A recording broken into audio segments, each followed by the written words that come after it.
Bismillahirrahmanirrahim. Assalamualaikum dan salam sejahtera. Tracheostomy is a stomach creation or surgical opening in the trachea for ventilation of the lungs.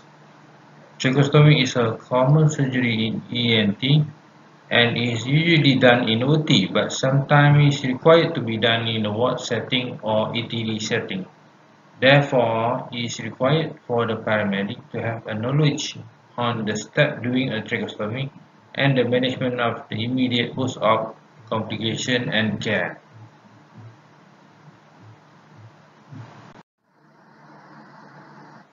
This is a video of surgical steps in doing a tracheostomy.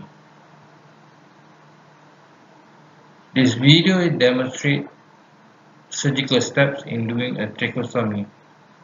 Planning of the anatomical landmark is very important.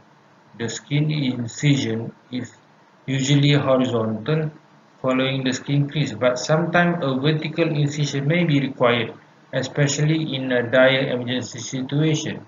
The incision is then explored layer by layer. We are keeping in the midline by continuously palpating the trachea. Tracheostoma is created based on the surgeon preferences. The tube then is fixed with ribbon and suture gauze.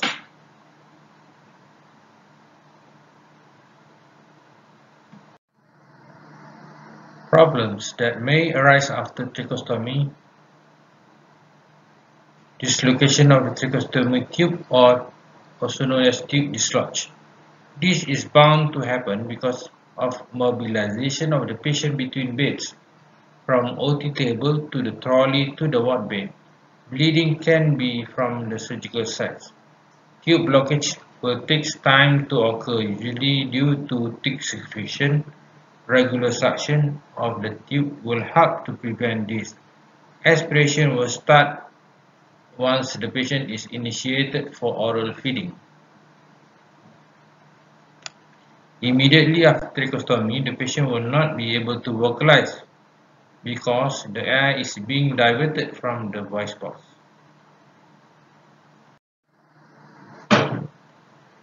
Once the patient came back from OT, just do a checkup on the tracheostomy. Check that the tape tension is correct and able to support the tracheostomy tube. Observe any neck swelling, that is surgical emphysema. Check for air entry through the tube.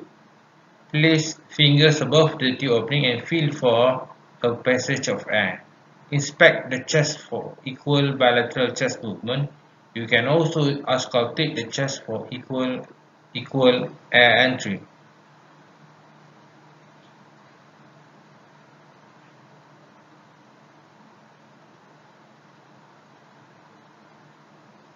To look for any pneumothorax and to determine if we need to adjust the tube position. Note for any bleeding hemorrhage, may be primary, reactionary, or secondary. A severe hemorrhage may be fatal. We can do a scope to determine the bleeding source if necessary.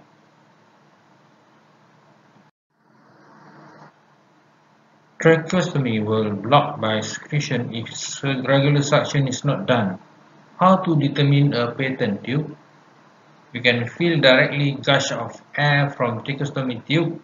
A mirror or cold metal spatula can also be placed opposite the opening of the tracheostomy tube, and you can observe for vapor or misting formation.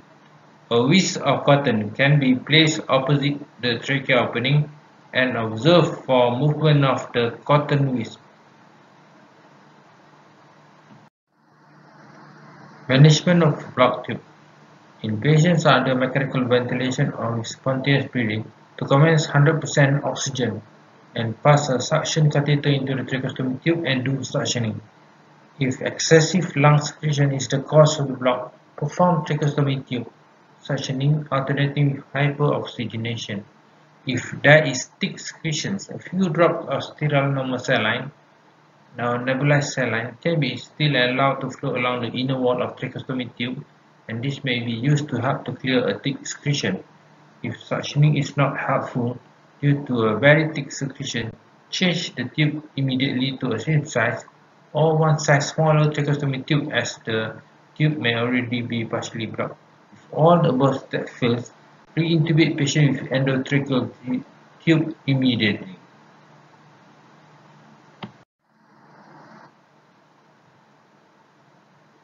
Suctioning method of tracheostomy tube. Hyperoxygenate the patient before suctioning, except for COAD patients. Insert suction catheter into the tracheostomy tube without applying any suction pressure. The length of the suction catheter inserted is limited to the length of tracheostomy tube only. Do not insert the suction catheter too deep beyond the tracheostomy tube into the trachea as it would cause irritation to the trachea and subsequent granulation tissue formation. If the patient has excessive secretion, do chest percussion before suctioning.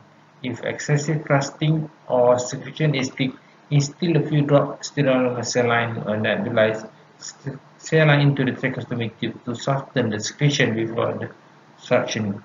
Do not perform continuous suction for more than 20 seconds at any one time because prolonged suctioning can cause hypoxia to the patient. Tracheostomy care in the ward. Deflate tracheostomy tube cuff 24 hours post-operatively with no more indication for positive ventilation or lung protection.